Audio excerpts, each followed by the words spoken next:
സമയത്തിനു മുൻപ്, സ്ഥലത്തിനു മുൻപ് ഒന്നും ഉണ്ടായിരുന്നില്ല.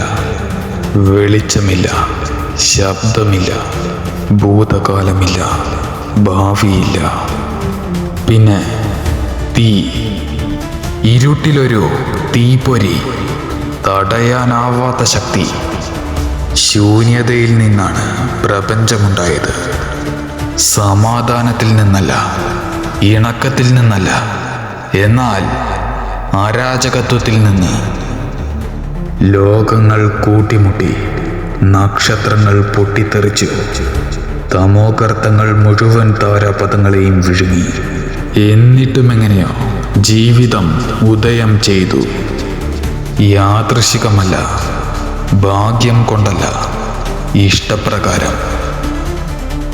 നിങ്ങളും ഓരോ ജീവിയും ആദ്യ സ്ഫോടനത്തിൻ്റെ പ്രതിധ്വനികളാണ്.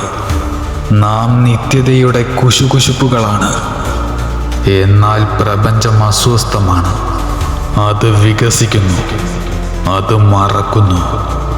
ഒരു ദിവസം അത് തകരും. ഉണ്ടായിരുന്നതൊന്നും ഇനി ഉണ്ടാകില്ല. പക്ഷേ അവസാനങ്ങൾ മിഥ്യാധാരണകളാണ്. കാരണം ചാരത്തിൽ നിന്ന് എന്തെങ്കിലും ഒന്ന് ഉയർന്നു വരാതിരിക്കില്ല.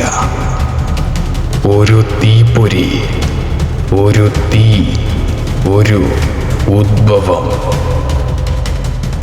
ചക്രം വീണ്ടും തുടങ്ങുന്നു.